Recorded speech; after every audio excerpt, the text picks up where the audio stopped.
안녕하세요. 오늘도 사연살롱을 찾아주셔서 감사합니다. 저는 올해로 39이 된 여성입니다. 이 나이쯤 되면 보통은 결혼을 한 지 좀 됐겠구나 싶으시겠지만 결혼은 작년에야 겨우 했네요. 제 나이 또래 친구들이 저보다 훨씬 일찍 결혼을 했다 보니 이 사실을 밝히면 다들 왜 결혼을 그렇게 늦게 했냐고 물어보시는데 많은 이유가 있겠지만 그중 하나는 성인이 되고 나서부터 재작년 때까지만 해도 정말 워커홀릭이라고 불릴 정도로 일만 하면서 살았던 것 같아요. 저는 남들보다 빠르다면 빠르고 느리다면 느리게 제 진로를 정했거든요. 대학생 때 하고 싶은 것도 별다른 목표도 없이 오로지 가야 하니까 간 대학교에서는 어떤 수업을 들어도 등록금을 축낸다는 생각밖에 들지 않았어요. 그래서 신입생 시절 내내 고민만 하다가 어느 날 갑자기 이렇게 살아선 안 되겠다는 생각이 들어 돌연 자퇴를 하고 1년 동안 하고 싶은 걸 찾다가 선택한 게 개발자의 길이었어요. 어릴 때부터 게임 개발에 관심이 있었거든요. 남들보다는 좀 늦은 감이 있다는 생각은 했지만 그때부터 열심히 공부를 했어요. 학력이었다 보니 처음부터 좋은 곳에 취직한 건 아니었고 스타트업에 취직해 일을 시작했는데 어쩌다 보니 초창기 멤버가 되어서 회사를 키우느라 정말 고생을 많이 했어요.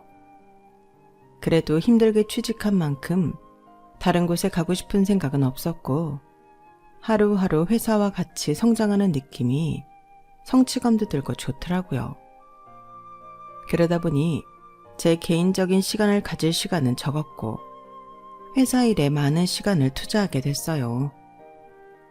자연히 연애를 할 시간은 없었고 대신 성과를 어느 정도 올리게 되니 대표님과 사이가 돈독해졌어요. 회사가 어느 정도 크고 나서는 새로운 사업 확장을 추진하게 됐는데 어느 날 대표님이 그 사업의 리더로 저를 추천하셨죠. 윤 팀장이 맡아서 해보는 건 어때? 제가요? 능력 있고 사람들도 잘 따르잖아. 열정도 있고. 왜? 갑작스러워? 감사합니다, 대표님. 맡겨주시면 열심히 하겠습니다. 아니, 잘하겠습니다. 역시 윤 팀장이야. 대답부터가 다르다니까. 대표님이 맡긴 건 당시 유행하던 10대에서 30대 타겟의 심리 테스트 컨텐츠였는데 평소 저도 관심 있던 분야라서 일을 맡게 되니 그동안 해왔던 일보다 더 재밌더라고요. 노력하는 사람도 즐기는 사람은 못 이긴다고 팀원들과 협업하여 재미있는 컨텐츠를 고민하고 개발하다 보니 어느새 사람들이 이름만 들으면 다 알 정도로 인지도가 생겼어요. 광고가 많이 붙으면서 수익이 극대화됐고 회사에서는 저희 팀의 성과를 높게 쳐줘서 30 중반에 임원직까지 오르게 됐네요. 물론 제가 남들보다 일을 일찍 시작해 연차가 높고 회사가 스타트업인데다 창립 멤버라 가능한 직급이긴 했지만 그래도 드물게 고속 승진을 했다는 사실에 참 감격스럽고 뿌듯했어요. 하지만 반면 임직원에 올라간 후에 문득 제 삶을 돌이켜보니 주변 사람들은 모두 결혼을 하고 제 2의 인생의 시작점에 서 있더라고요. 그동안 저도 짝을 찾고 결혼을 하려는 생각이 없었던 건 아니었지만 확실히 마음의 여유가 없었던 것 같아요. 항상 애인보다는 일이 1순위였고 저는 그게 당연하다고 생각했어요. 인생을 함께할 동반자도 중요하지만 우선 제 인생을 제가 책임질 수 있어야 모든 외부적인 것들로부터 독립할 수 있다 믿었거든요. 그런데 막상 어느 위치까지 올라가 보고 나니 외로운 느낌이 들더라고요. 예전에는 저에게 사람도 좀 잘 만나고 결혼도 슬슬 생각해보라고 했던 친구들은 정신 차려보니 다들 아이 낳고 자신의 가정을 꾸려 충실하고 안정된 삶을 살고 있었어요. 어머, 하영이 언제 이렇게 컸어? 시간 참 빠르다. 그치, 이제 막 걸어다니고 말도 한다. 요즘 난 진짜 애 보는 맛으로 살아. 남편도 그래. 우리 애 안 낳았으면 어쩔 뻔했냐고. 이런 행복을 모르고 살았을 걸 생각하면 아찔하다니까. 친구들이 아이를 낳고 남편과 행복하게 살고 있는 모습을 보니 참 부끄러웠고, 그동안 열심히 해서 이룬 것들은 많지만 그 이룬 걸 함께 나눌 사람이 없다는 게 씁쓸하더라고요. 그런데 저는 또 한 번 뭔가에 꽂히면 그걸 맹목적으로 쫓아서 해내는 성향인지라 더 늦기 전에 결혼을 해야겠다고 마음을 먹고 나서는 말 그대로 돌진하듯이 소개팅을 했어요. 30 중반이라 그렇게 자리가 많지는 않았지만 그래도 닥치는 대로 받았죠. 어릴 땐 보는 눈이 까다로웠던 것 같은데 나이가 들고 하루가 급하다는 생각이 드니 웬만한 건 그냥 넘어가게 되더라고요. 그래도 제 조건이 조건인지라 그럭저럭 조건 맞는 인상 좋은 사람을 찾아서 겨우 연애를 시작했어요. 20대 때처럼 뜨거운 사랑은 아니었어도 무난하고 평탄하게 만날만 하더라고요. 만나다 보니 사람도 좋아졌고요. 상대방도 저랑 동갑이다 보니 결혼이 급하기는 마찬가지인 나이라 반년 정도 연애하고 나서는 속전속결로 결혼 준비까지 시작했네요. 결혼 준비할 때 얼핏 남편 쪽은 꽤나 사는 집안인데 저희 집이 평범한 공무원 집안이라서 시댁 쪽에서 그다지 탐탁치 않아 한다는 느낌을 받긴 했어요. 하지만 저에게 직접적으로 무안을 주거나 폭언을 하는 일은 없어서 괜찮겠거니 하고 넘어갔죠. 양가 인사를 갔을 때도 상견례를 했을 때도 살갑게 대해주진 않으셨지만 싫다고 싫은 티를 내시는 것도 아니라서 저도 시부모님에 대해서는 마냥 어색한 사이 그 이상도 이하의 느낌도 없었어요. 당장 제 옆에 괜찮은 사람이 있는데 사소한 이유 하나하나 따져가며 더 이상 결혼을 미루고 싶지 않다는 마음 하나 뿐이었죠. 지금 와서야 하는 생각이지만 그때 제가 상황이 그렇게 급하지 않았다면 또 제가 목표가 생기면 경주마처럼 달리는 성향이 아니었더라면 시부모님에 대해 어느 정도는 미리 눈치챌 수 있었을까 싶은 생각이 드네요. 나중에 생각해보니 아주 사사하다고 생각했던 말투나 습관들이 온통 제가 며느리로 마음에 안 든다고 티를 팍팍 냈던 것처럼 느껴지더라고요. 하지만 그걸 실제로 처음 와닿게 느꼈던 건 유감스럽게도 결혼식 당일날이었어요. 와, 수영아, 진짜 예쁘다. 완전 공주님이네? 그러니까 나도 얘 맨날 일에 찌들어 있는 모습만 보다가 이렇게 작정하고 꾸민 거 보니까 너무 새롭네. 너 내 친구 맞지? 야, 평소에도 이 정도까진 아니더라도 좀 꾸미고 다녀라. 사람이 너무 화사해. 내가 말했잖아. 얘가 꾸미면 이쁜 이목구비라니까? 고마워 얘들아. 나이 다 들고 결혼해서 자신감이 좀 없었는데 니네 덕분에 다 회복되네. 먼 길 와줘서 고마워. 당연히 와야지. 너 이쁜 거 보니까 피로가 싹 날아간다. 친구들과 하하호호 웃고 사진을 찍다 보니 시간이 후딱 가더군요. 친구들이 떠나가고 잠깐 시간이 빈 틈을 타 어머님이 다가오시더라고요. 네 친구들이니? 네, 어머님. 네 친구들은 대학은 다들 나왔고? 네? 네. 갑작스러운 질문에 어안이 벙벙해졌어요. 네 친구들 대학 나왔냐는 얘기가 결혼식 당일날 신부가 들을 만한 질문은 아니잖아요. 이런 얘기를 들으면 바로 받아치지 뭐했냐는 소리 나오시겠지만 막상 당해보면 너무 어이가 없고 무슨 상황인지 바로 상황 파악이 안 돼서 머릿속이 새하얘지더라고요. 그래서 저도 대처를 한 박자 늦게 했어요. 어머님, 근데 갑자기 그건 왜요? 아니, 너만 대학 안 나온 건가 해서. 그러니까 그게 왜 궁금하신 건데요? 뭐? 얘 좀 봐라. CM이가 좀 물어볼 수도 있지. 뭘 그렇게 예민하게 되묻고 그래? 네 친구들은 너랑 다르게 세련돼 보여서 그런다. 네? 지들이 더 세련되게 하고 와서는 촌스러운 웨딩드레스 입은 친구 보고 홍준이 어쩌니 하는 거 보니까 좀 이상해 보이잖니. 쟤네도 대학을 안 나와서 안목이 없는 건가 했는데 옷차림을 보면 또 그런 것 같지는 않고 그래서 물어본 건데 왜? 내가 못할 질문했니? 어머님. 순간 머리 끝까지 화가 차올랐다가 금방 식혔어요. 어머님이 저에게 그렇게 적대적인 태도를 보인 것도 여태껏 처음이었고 여기서 화를 냈다가는 저만 손해라는 사실을 누구보다 잘 알았으니까요. 지금 생각해도 그 대처는 현명했던 것 같네요. 결혼식 당일날 신부 대기실에서 시모와 싸우고 있는 신부의 모습이라니 생각만 해도 너무 끔찍하지 않나요? 아무튼 욱하는 위기는 잘 넘겼지만 그렇다고 제 기분이 나아질 리는 없었어요. 어머님이 이런 분인지조차 몰랐거든요. 결혼 준비하면서 어머님을 자주 뵙지 못하긴 했어요.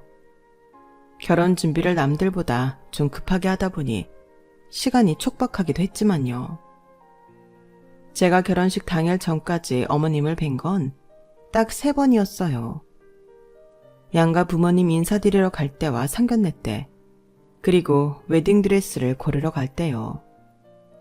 원래는 친정엄마께서 꼭 따라오고 싶다고 하셨었는데 갑작스럽게 시어머니가 오신다고 하셔서 조금 불편하게 느끼신 친정엄마께서 안 오시게 됐고 저랑 남편 그리고 시어머니 셋이서 웨딩드레스 투어를 가게 됐어요. 그때 어머님께서 지나가듯 너는 참 얼굴 보기가 힘들다 라는 말씀을 하셨는데 어머님의 갑작스러운 공격을 받고 나니 문득 그 일이 떠오르더라고요.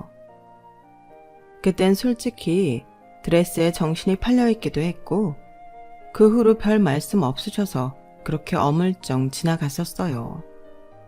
그걸 잘 넘기고 나서가 진짜 문제였죠. 드레스 몇 벌 입어보고 그중에 마음에 드는 걸 추려내는 과정에서 어머님과 약간의 충돌이 있었어요.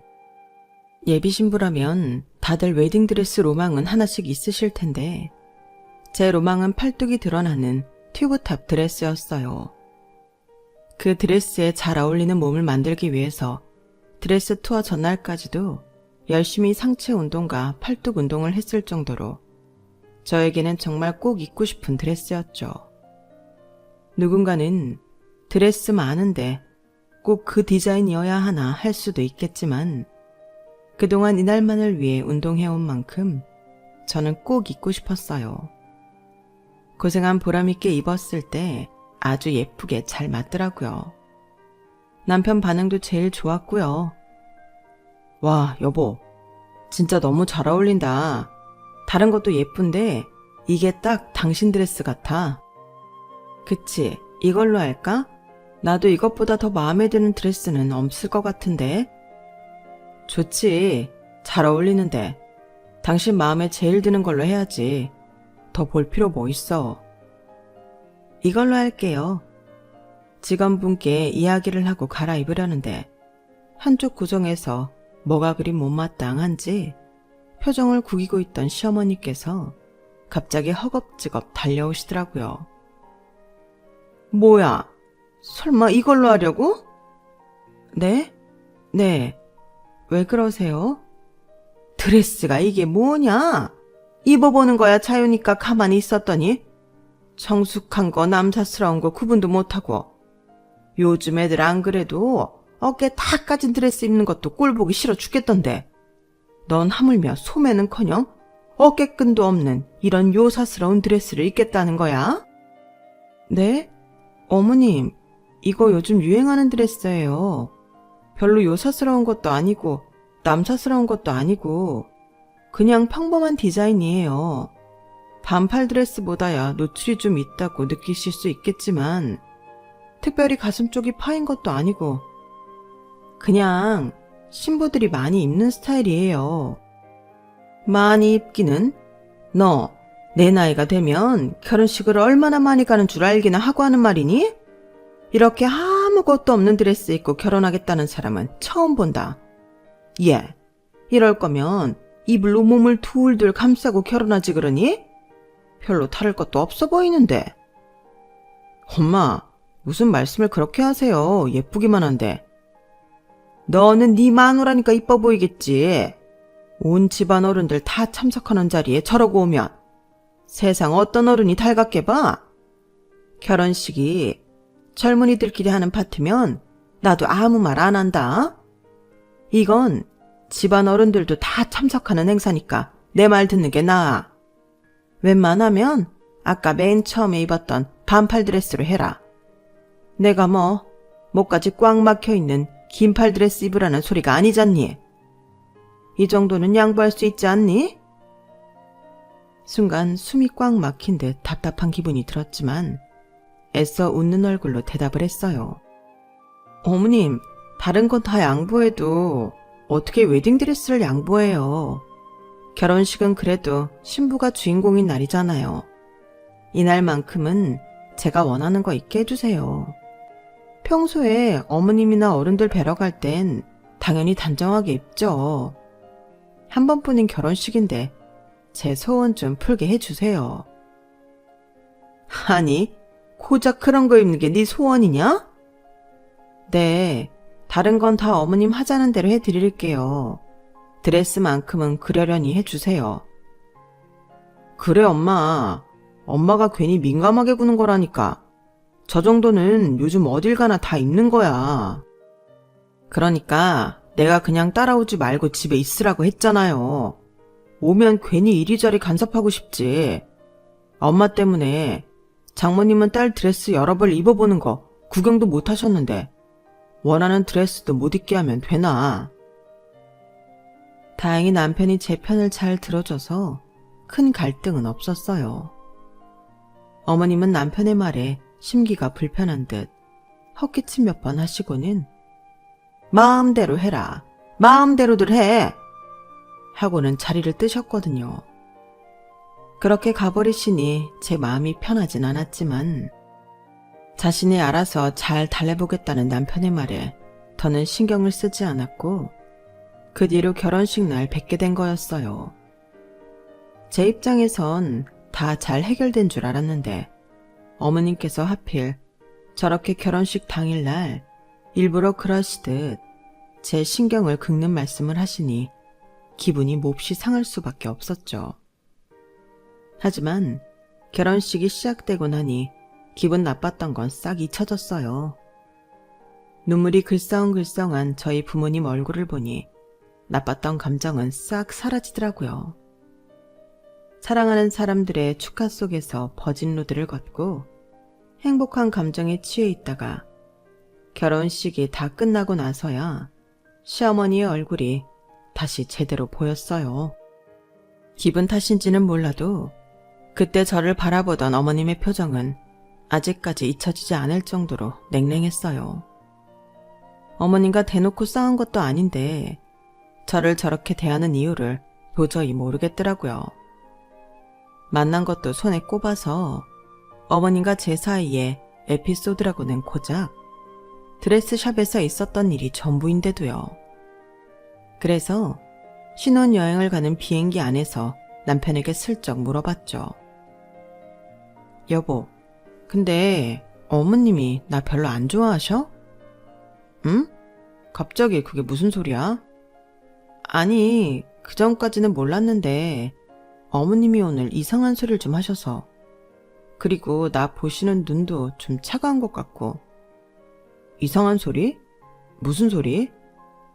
갑자기 내 친구들 보시더니 친구들 학력을 물으시더라고. 내 웨딩드레스 칭찬한 친구들 안목이 의심된다면서. 뭐? 엄마가 그랬어? 엄마 아직도 그때 일로 꽁에 있으신가 보네.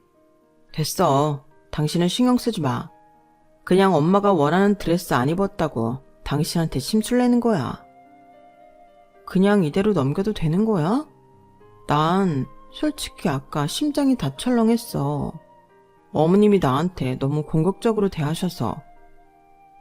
그러게, 엄마는 그런 건 좀 나중에 말씀하시지. 왜 결혼식 당일에 말씀하시냐? 많이 놀랐겠다. 다시 떠올리니 불쾌한 기억도 남편이 반응을 잘해주고 공감해주니 또 그렇게 금방 잊혀지더라고요. 지금 생각해보면 제가 참 단순했던 것도 문제였던 것 같기는 하네요. 시어머니가 이상하다는 생각을 하기는 했지만 그때도 그렇게 심각하게 생각하지는 않았어요. 남편 말대로 그냥 잠깐의 심술이라고 생각을 했죠. 하지만 어머님은 제 어떤 점이 그렇게 마음에 안 드셨던 건지 결혼 생활이 본격적으로 시작되자마자 안 하시던 연락이 잦아지셨어요. 문제는 그 연락이 대부분 보통은 한참 자고 있을 새벽에 이뤄진다는 거였어요. 남편 말로는 어머님이 엄청난 아침형이라고 하더라고요. 새벽 4시에서 5시 사이에 전화가 오니 정말 미치겠더라고요. 게다가 전화 내용도 대부분은 시댁에 일하러 오라는 내용이었어요. 하루는 목요일 새벽에 연락이 와서 2일도 채 안 남은 시점에 이렇게 말씀하시더라고요. 예, 주말에 쉬지? 이번 주말에 김장할 거니까 11시까지 우리 집으로 와라. 어머님, 저 주말에 선약이 있어서요. 이제 막 잠에서 깨서 비몽사몽한 상태로 김장을 오라고 하니 거절은 해야겠고 머리가 안 굴러가서 적당한 핑계를 찾기가 어려워 선약 핑계를 댔더니 갑자기 어머님께서 호통을 치시며 노발대발 하셨어요. 뭐라고? 아니, 결혼한 여자가 어딜 주말에 약속을 잡아. 약속을 잡기는. 결혼을 했으면 첫째로 가정에 충실하고 두 번째로는 시댁에 충실해야지. 그깟 선약이 중요해. 토요일에 니네 형님들은 전부 다 참석한다. 설마 너만 쏙 빠질 생각은 아니지? 그렇게까지 말씀하시니 졸음 기운에 더 거절하기가 어려워서 일단은 알겠다고 했어요.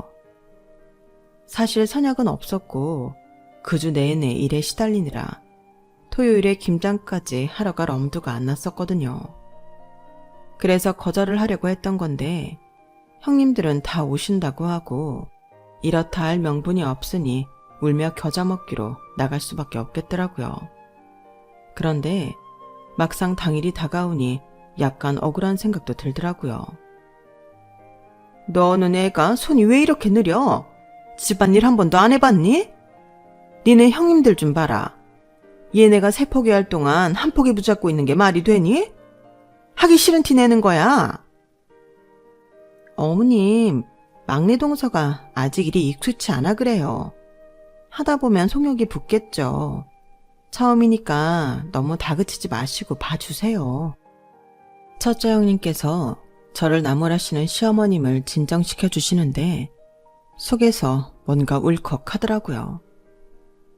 저희 남편은 삼형제 중 막내여서 제 위로 2명의 형님이 계셨는데 2분 다 전업주부셨거든요. 결혼한 지도 오래되셨고 집안일이나 요리 등의 가사일이 저보다 훨씬 능숙하실 수밖에 없었어요. 솔직히 말하면 저는 20대를 전부 일에 열정을 쏟아붓느라 집에서 할 줄 아는 일은 많지 않았고 결혼하고 나서도 하나하나 부딪히며 배운다는 느낌으로 하고 있었거든요. 김장도 저희 집에서는 잘 안 해먹고 사먹는 분위기라 경험이 많이 없어서 당연히 형님들과 속도 차이가 날 수밖에 없다는 생각이 들었어요. 그런데 마치 저를 쓸모없는 사람을 취급하시는 걸 보니 문득 서럽더라고요. 그래도 결혼을 했으면 여자가 일을 이 정도는 할 줄 알아야지. 어디 가서 저렇게 일하고 오면 욕 먹는다. 막내 똥처는 회사 일을 하잖아요. 그동안 집안일 배울 시간이 없었을 거예요. 저희가 더 빨리 하면 되죠. 안 그래, 동서? 감사하게도 형님들께서 저를 열심히 보호해 주셨지만 어머님께는 딱히 씨알도 먹히지 않는 듯 했어요. 어머님은 제가 일하는 내내 옆에 붙어서 갈구셨고 마지막에 김장한다고 고생했다고 삶은 수육도 제 접시에는 콩알만큼만 덜어주시더라고요. 고생들 했다. 고생한 만큼 담았으니까 열심히 일한 사람은 많이 먹고 적게 일한 사람은 적게 먹어라. 원래 그게 맞는 거야. 순간 저도 모르게 표정이 어두워졌지만 형님들이 어색한 미소로 분위기를 적당히 넘긴 뒤 어머님이 보시지 않는 틈을 타 저에게 고기를 더 덜어주시더라고요. 너무 맛있다. 그치, 동서? 고생했으니까 많이 먹어. 어머님이 좀 괴팍하시지? 동서가 좀 그러려니 하고 이해해. 어머님 원래 저러세요? 저는 솔직히 너무 당황스러워서요.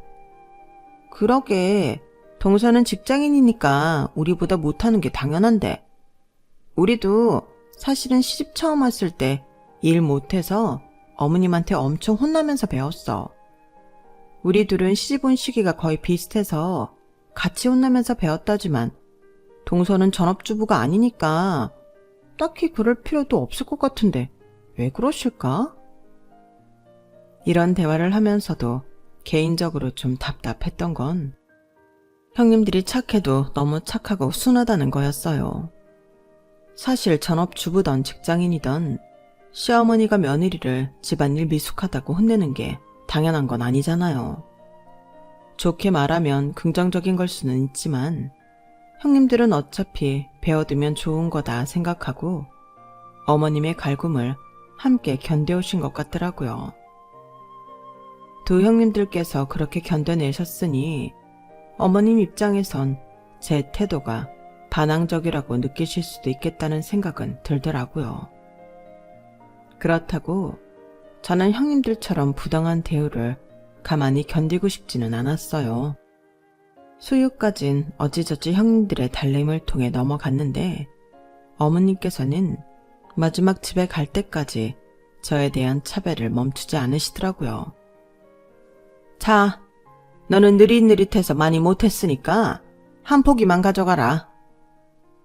저희가 그날 김장을 정말 꽤 많이 했거든요. 각자 10포기씩은 한 것 같은데 다 어디 가고 형님들에겐 5포기씩 주고 저는 딸랑 한 포기 주시는데 순간 열이 확 올랐어요. 어머님, 제가 형님들에 비해서 빨리 일을 못한 건 맞지만 딸랑 한 포기 가져갈 정도로 일을 못하진 않았잖아요.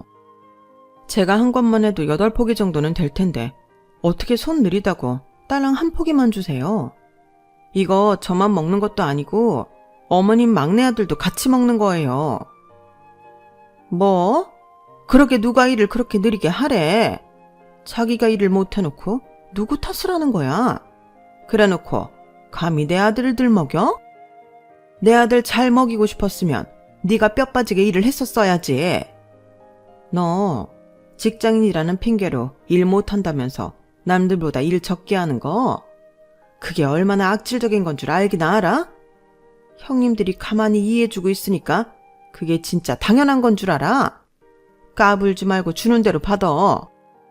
참, 그렇게까지 말씀하시는데 더 우겨서 받아내기도 치사하고 옆에서 곤란해하며 말리시는 형님들 생각하니 더 감정 상하고 싶지 않아서 관뒀어요. 그냥 다음부터는 오지 말아야겠다는 생각뿐이었죠.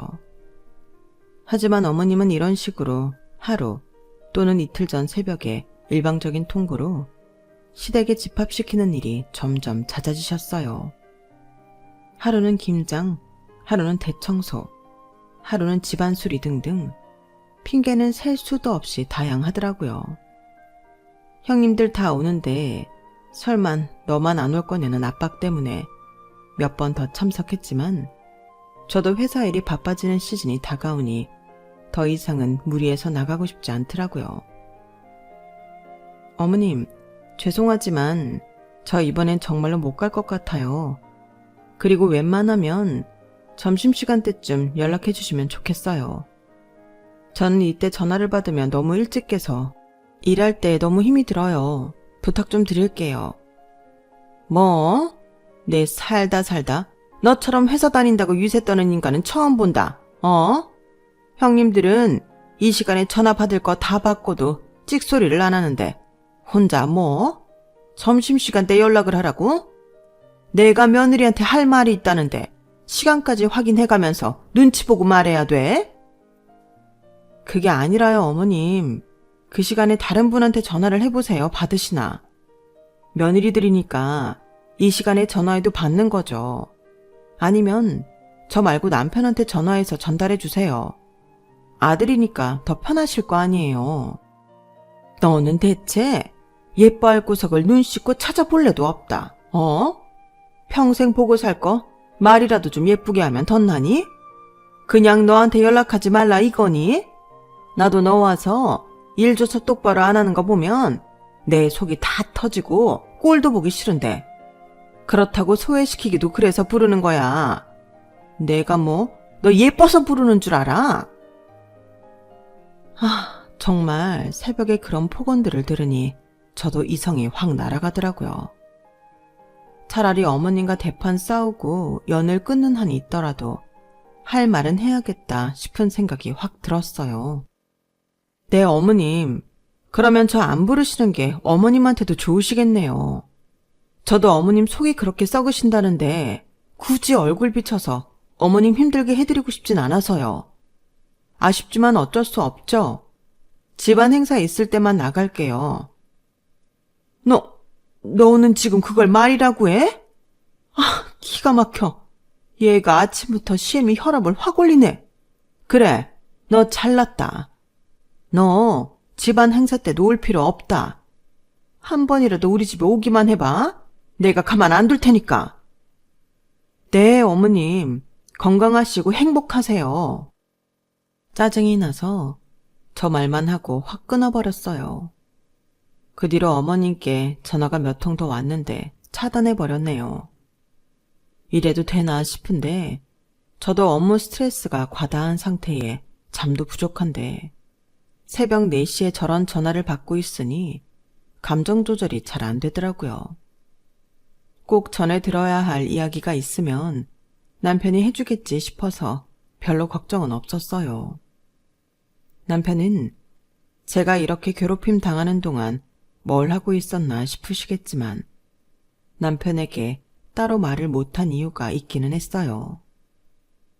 결혼하고 나서 남편이 지방으로 갑자기 발령이 나는 바람에 완전히 주말 부부가 되어버렸거든요. 그래서 새벽 4시마다 전화가 오는 것도 나중에 알았고 주말에 가끔 불려가는 것도 가끔 남편이 토요일 근무를 할 때 불려가는 거라 남편을 만나면 오랜만에 만나서 굳이 기분 안 좋은 얘기를 하기 싫었고 시댁 얘기다 보니 혹시나 싸움으로 번질 수도 있을 것 같아서 그냥 안 하고 넘겼네요. 남편은 어머님이 결혼 이후 저를 좀 피곤하게 한다는 것 정도로만 알고 있었어요. 하지만 여기까지 온 이상 남편에게 말을 안 할 수가 없더라고요. 여보, 그런 일이 있었으면 나한테 얘기를 하지 그랬어. 내가 괜히 미안하네. 아니야, 뭐 좋은 일도 아니고. 그냥 어머님이랑 그렇게 됐으니까 당신도 이젠 알아야 될 것 같아서. 그래, 뭐 그동안 그렇게 괴롭혔던 거면 차라리 잘 된 건지도 모르겠다. 집안 행사엔 나 혼자 참석할게. 좀 시간 지나고 괜찮아지시길 기도해보자. 남편은 다행히도 제 편을 들어주었고 그 이후부터는 정말로 혼자 집안 행사를 다녔어요. 시어머니야 차단한 지 오래니 연락을 하고 싶어도 못하셨지만 제가 시댁에 발길을 끊으니 의외로 형님들에게서 연락이 번갈아 오더라고요. 동서, 어머님이 그렇게 나쁜 분만은 아냐. 우리가 자리 만들어 줄 테니까 그만 화 풀고 어머님이랑 화해해. 그래, 남편이랑 관계도 있는데 시댁 그렇게 너무 모르쇠해도 부부 사이에 좋지 않아. 동서가 한번 져준다 생각하고 시댁 와주면 나머지는 우리가 알아서 다 해줄게. 시어머니랑 평생 담 쌓고 살 수는 없잖아. 형님, 정말 죄송하지만 저는 시댁에 돌아가고 싶은 생각이 없어요. 어머님이랑 담 쌓고 사니 오히려 새벽 전화도 안 받아도 되고 주말에도 쉴 수 있어서 좋은데요. 그래도 동서가 일 못하는 건 사실이잖아. 우리도 어머님한테 일 많이 배웠어. 동서도 집안일은 좀 제대로 배워놔야지. 네? 갑자기 여기서 그 얘기가 왜 나와요? 아니, 말이 그렇다는 거지. 시댁 나오라는 얘기야. 형님들의 터무니없는 회유에 어이가 없더라고요. 그래도 그동안 남편과 저의 관계를 위해 나오라는 건 줄 알았는데 시댁 집안일 할 사람이 하나 더 필요해서 저를 자꾸 부르는 것 같다는 확신이 생기더군요. 집안일은 제가 친정엄마한테 알아서 배울 테니 시어머니는 형님들이 잘 모셔주세요. 저는 저희 친정엄마한테 잘해드릴 시간도 모자라서요. 저는 시댁이랑 담 쌓고 오히려 삶이 쾌적해져서 절대 돌아가고 싶지 않아요. 유감이지만 형님들이 고생 좀 더 해주세요. 그렇게 말을 하고 전화를 끊느니 정말 천년 묵은 원한이 쑥 내려가는 기분이 들더라고요. 그 전화 이후로는 형님들의 연락도 끊겼어요. 형님들은 좋은 분들은 맞았지만 정말 답답해도 너무 답답해서 저랑 결이 맞는 분들은 아닌 것 같더라고요. 답답한 사람들끼리 답답하게 살면 되지. 왜 괜히 속마음 제대로 숨기지도 못할 거 저까지 끌어들이려고 했다가 들어서 좋을 거 없는 소리 겨이 듣고 마는 건지 참 끝까지 심란하더라고요. 어쨌든 형님들도 그 전화는 내심 상처였는지 전화가 오지 않으셨고 저도 좀 죄송하긴 했지만 어쩔 수 없는 부분이라고 생각했어요. 그러던 어느 날 갑자기 형님들께서 남편이 없는 주말에 저희 집에 말도 없이 찾아오셨더라고요. 누가 초인종을 울리길래 인터폰으로 확인해 보니 형님 두 분께서 화면을 가득 채우고 있어 놀라서 얼른 문을 열어들었어요. 어머, 연락도 없이 무슨 일이세요? 내가 며느리 보러 오는데 연락도 미리 해야 되니? 어차피 넌 나 차단했잖니. 이 못돼 처먹은 거사. 갑자기 형님들 사이로 시어머니가 불쑥 튀어나오셔서 정말 기절초풍할 뻔했네요. 어머님이 몸집이 왜소하셔서 전혀 안 보였거든요. 어머님, 여긴 웬일이세요? 네가 하도 잘난 척을 하시길래 대체 얼마나 잘해놓고 사나 보러 왔다. 나도 내 막내 아들이 어떻게 살고 있는지는 알아야 하지 않겠어? 어머님은 집에 들어오시더니 갑자기 탁자나 선반 위, 장시장 같은 곳들을 손가락으로 쓸고 다니더라고요. 그런 세부적인 곳들 청소는 제가 주말에 하루 쉬고 일요일에 하고 있어서 일주일 동안 쌓여있던 먼지가 어머님 손에 붙어 있었어요. 아, 이 더러운 거 봐라. 이 먼지 구덩이에서 어떻게 사니? 내 이럴 줄 알았지. 집안일 알아서 하겠다는 놈 치고 내가 제대로 하는 놈을 못 봤다. 어머님, 지금 뭐 하시는 거예요? 뭐 하긴 확인하는 거지. 세상에, 빨래는 이 모양 이 지경으로 쌓아놓고는 집에 있는 날인데 뭐 하니? 당장 이것부터 돌려라. 예고도 없이 찾아오셔서 이게 뭐 하시는 거예요? 저는 형님들이 오신 줄 알고 열어드린 건데 어머님이랑 저랑은 얼굴 안 보고 살기로 한 거 아니었어요? 뭐야? 인연이 보자보자 하니까? 어머님이 제게 달려드는 걸 양쪽에서 형님들이 붙잡아 겨우 말렸어요. 이쯤 되니까 형님들도 너무 짜증나더라고요. 착한 척하면서 저를 매기는 것 같은 느낌이 확 들었거든요. 야, 너 고졸인 주제에 벌면 얼마나 번다고 이렇게 집안은 개판을 해놓고 시댁이랑은 주말에 좀 부른다고 담을 쌓고 살아 살기는. 네가 그 돈 벌어서 뭐 우리 집을 먹여 살기를 할 수가 있어? 뭘 할 수가 있어? 코딱지만한 월급? 그거 벌겠다고 시댁 식구들은 다 팽개쳐놓고? 너 그게 남편한테 할 짓이야? 어차피 고졸 출신이라 뼈빠지가 이래 봐야 승진도 못하고 평생 밑바닥직급일 텐데 이따위로 살 거면 때려치고 부엌대기나 해. 그래 동서, 우리도 다 좋은 대학 나왔는데 전업주부 하잖아. 여자는 일 욕심 좀 버려야 해. 그래야 가정이 행복해. 그래, 어차피 여자들은 고졸해. 나중에 임신까지 하면 회사 생활 오래 하지도 못해. 차라리 집 열심히 관리하고 남편 잘 내조하고 예쁜 아이 낳아 기르는 게 여자 인생에는 최고야. 두 형님들은 마치 시어머니한테 세뇌라도 당한 듯이 그딴 말들을 읊는데 그 장면이 정말 소름 끼치고 징그러웠어요. 저는 제일 사랑하고 관둘 생각 없어요. 제가 쌓아놓은 것들 포기할 생각도 없고요. 네가 쌓아온 게 뭔데? 네가 평생을 쌓아봐야 우리 막내보다 못 벌 거면서?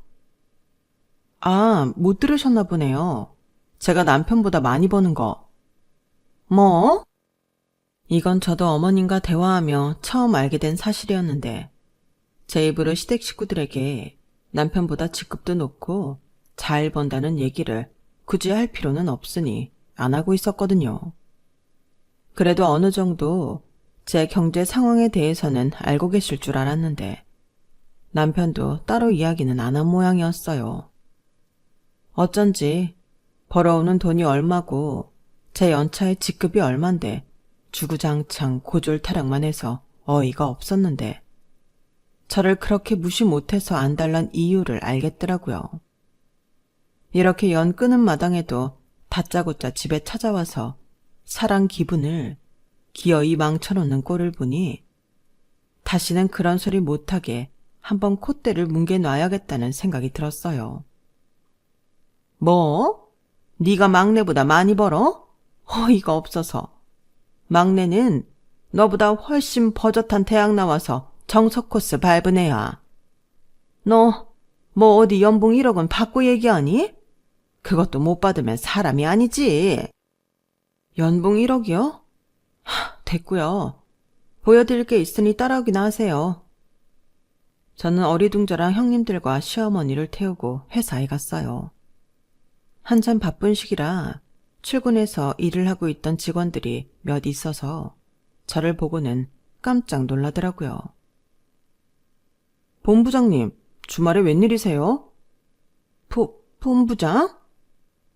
회사가 파격적으로 성장해 사옥도 새로 지었던 덕분에 때깔도 좋았고 제가 일하는 방을 따로 보여주니 시댁 식구들이 그야말로 사색이 되더군요. 책상 위에 떡하니 제 이름 3글자가 새겨진 명패와 본부장 직함 확인을 하고는 3분 다 꿀먹은 벙어리가 됐어요. 본부장이면 직급이 얼마나 높은 건진 알고 계시는 거죠. 뭐 제가 남편보다 못 벌 것 같다고요?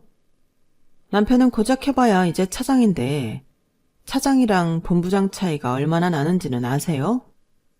아, 3분 다 회사를 안 다녀보셔서 모르시려나?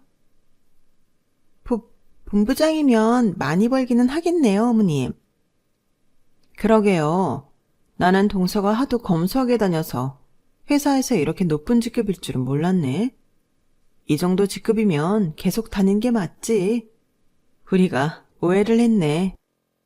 형님들은 찍소리도 못하고 제 눈치만 살살 보고 있는 와중에도 어머님은 꽤나 자존심이 상하셨는지 입을 꾹 다물고 계시더라고요. 어머님, 저 여기 그만두면요.